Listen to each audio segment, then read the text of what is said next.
बिस्मिल्लाहिर्रहमानिर्रहीम। मैं हूं अब्दुल्ला भट्टी।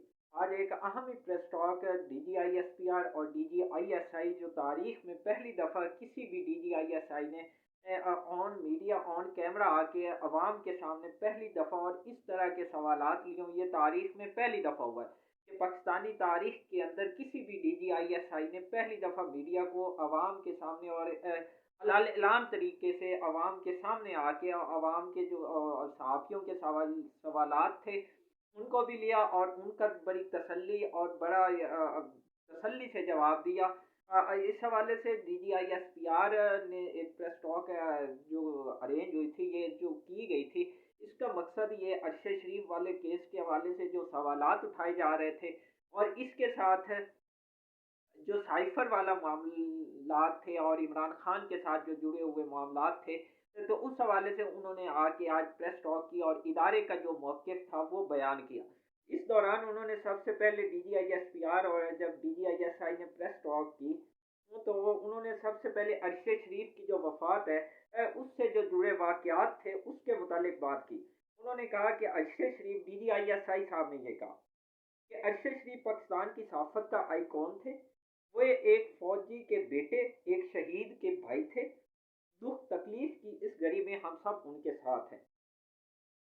इसके साथ उन्होंने ये कहा कि अरशद शरीफ की जो मौत है उससे फ़ायदा कौन उठा रहा है ये देखना बहुत ज़रूरी है।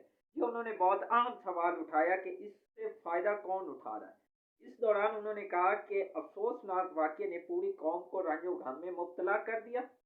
अरशद शरीफ की मौत के बाद लोगों ने रुख फौज की तरफ मोड़ना शुरू कर दिया। इससे कौन फ़ायदा उठा रहा है ये देखना बहुत ज़रूरी है। तमाम किरदारों को अब कौम के सामने रखना चाहिए और हकाइक जब तक जो इन्वेस्टिगेटिव रिपोर्ट है वो नहीं आ जाती तब तक इसके ऊपर जो इल्ज़ाम तराशी है वो नहीं करनी चाहिए, वो नामुनासिब है।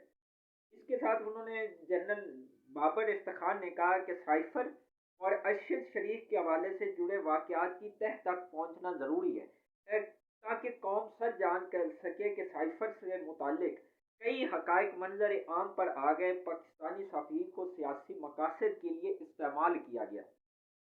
27 मार्च को जलसे में कागज का टुकड़ा लहराया गया, बयानिया बनाने की कोशिश की गई जिसका हकीकत से कोई ताल्लुक नहीं था।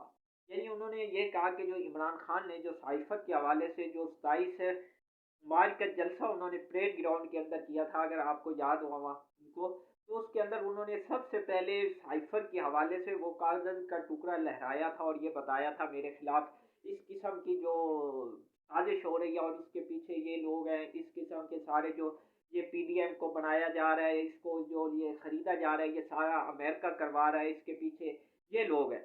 तो उन्होंने कहा कि इसका कोई ताल्लुक नहीं है।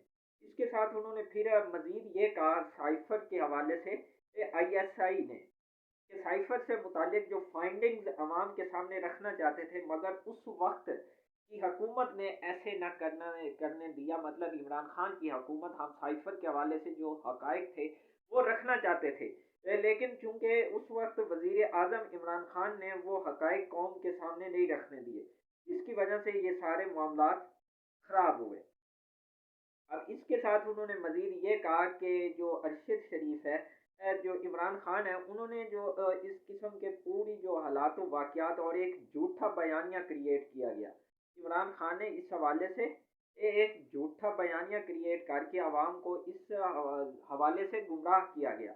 आवाम को हकाइक नहीं बयान किए गए।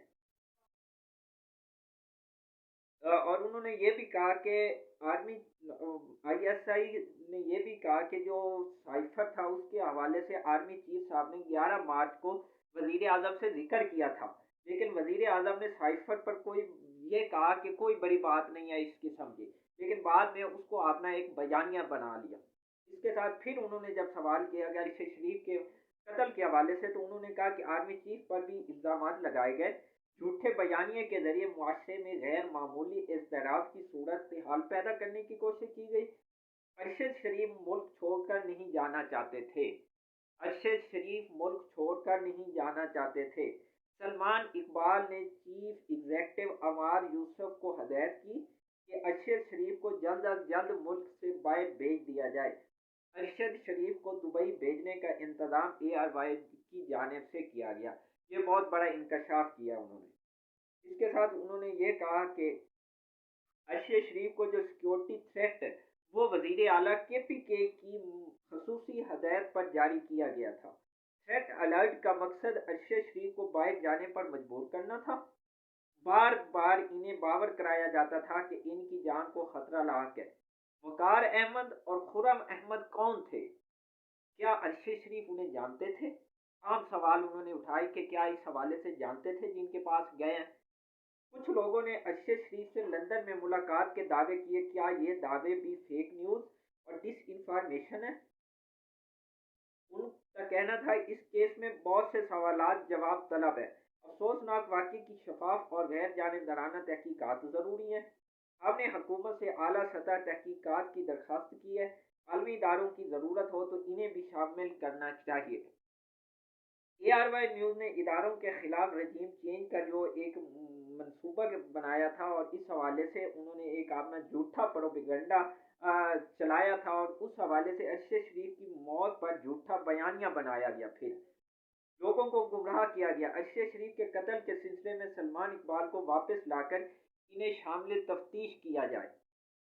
D G I S P R نے سوال اٹھائے کہ ارشد شریف سے رابطے میں رہنے والے لوگ کون تھے اور کس نے ارشد شریف کا ان سے رابطہ کروایا؟ یو اے ای میں ان کے قیام و طعام کا انتظام کون کر رہا تھا؟ کون انہیں یقین دلا رہا تھا؟ کس نے انہیں کینیا جانے کا کہا؟ کیونکہ مزید 34 ممالک ہیں D G I S P R صاحب کے مطابق جہاں پاکستانیوں کے لیے ویزا فری انٹری ہے۔ تو ارشد شریف کو کسی نے ملک چھوڑنے پر مجبور کیا تھا۔ ان کی موت کی خبر سب سے پہلے کس نے اور کیسے دی، یہ بھی دیکھنا ہوگا۔ انکوائری رپورٹ کا انتظار کرنا چاہیے اور جب تک رپورٹ نہیں آ جاتی تب تک الزام تراشی سے گریز کرنا چاہیے۔ اس کے ساتھ انہوں نے ایک اور پوائنٹ کی جانب اشارہ کیا کہ آئی ایس آئی چیف صاحب نے کہ سائفر سے متعلق کسی سازش کے شواہد نہیں ملے، لیکن ارشد شریف اور بہت سے ان جیسے صحافیوں کو رجیم چینج کا بیانیہ فیڈ کیا گیا، ان کو گمراہ کیا گیا۔ شہباز گیل نے اے آر وائی پر فوج میں بغاوت پر اکسانے کا بیان دیا۔ اے آر وائی چینل نے پاک فوج اور اس کی قیادت کے خلاف جھوٹے اور سازشی بیانیے کو فروغ دیا۔ لیفٹیننٹ جنرل بابر افتخار نے مزید کہا کہ پاکستانی اداروں بالخصوص فوج کی قیادت کو نشانہ بنایا گیا۔ ذہن سازی سے قوم میں افواج پاکستان کے خلاف نفرت پیدا کرنے کی کوشش کی گئی۔ نیوٹرل اور جانور جیسے الفاظ سے بات چیت کی گئی۔ انہوں نے مزید کہا کہ لفظ نیوٹرل کو گالی بنا دیا گیا، ہمارے شہداء کا مذاق بنایا گیا۔ اس کے باوجود آرمی چیف نے انتہائی صبر اور تحمل سے کام لیا۔ سائفر کا بہانہ بنا کر افواج پاکستان کی تضحیک کی گئی۔ غیر آئینی کام سے انکار کرنے پر میر جعفر اور میر صادق کے القاب دیے گئے۔ سیاست سے باہر نکلنے کا فیصلہ آرمی چیف سمیت پورے ادارے کا تھا۔ پچھلے سال اور مارچ میں بہت دباؤ ڈالا گیا۔ پاکستانی اداروں کو دنیا میں بدنام کرنے کی کوئی کسر نہیں چھوڑی گئی۔ پاکستان آرمی سے سیاسی مداخلت کی توقع کی گئی جو آئین کے خلاف تھی، یعنی عمران خان نے آرمی سے مداخلت کا یہ کہا تھا۔ انہوں نے مزید یہ کہا کہ 35 سال کی خدمات کے بعد کوئی غداری کا ٹائٹل لے کر گھر نہیں جانا چاہتا۔ اداروں پر اعتماد رکھیں۔ اگر ماضی میں کچھ غلطیاں ہوئی ہیں تو پچھلے 20 سال سے ہم اپنے خون سے دھو رہے ہیں۔ آج انہوں نے یعنی کہ D G I S P R اور D G I S I نے بہت بڑے پن کا مظاہرہ کیا اور اپنی غلطیوں کا بھی انہوں نے برملا اعتراف کیا کہ ہم سے بھی غلطیاں ہوئی ہیں، ہم بھی انسان ہیں، ہم کوئی ایسے نہیں کوئی آسمان سے اترے، ہم سے بھی غلطیاں ہوئی ہیں لیکن اس کا ہم ازالہ کر رہے ہیں۔ فوج عوام کے بغیر کچھ نہیں ہے۔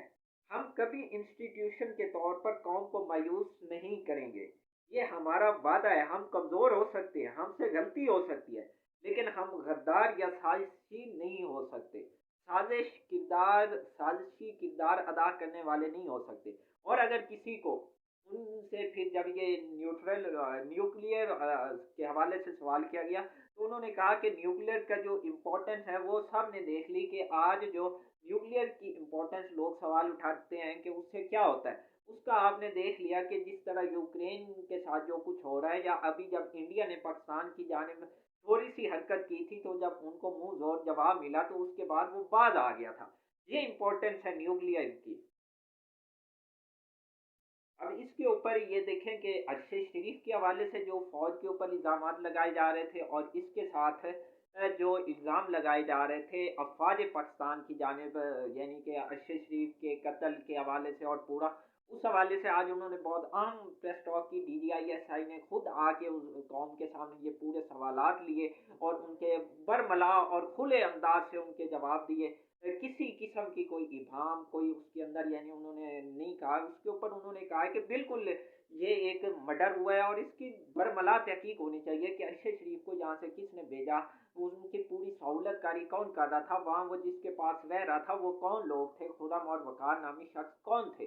उसके ऊपर एक जामे तहकीक होनी चाहिए ताकि हकाइक कौम के सामने आने चाहिए। और ख़ास साथ उन्होंने फिर जो इमरान खान का साइफर के बयानिया था और न्यूट्रल, और जो उन्होंने पूरा एक बयानिया बना रखा था, उसके ऊपर भी उन्होंने अपना पूरा एनालिसिस दिया कि इमरान खान को, बल्कि ये भी खबर है उन्होंने कहा कि इमरान खान ने आर्मी चीफ साहब को मजीद एक्सटेंशन के हवाले से भी बातचीत की थी।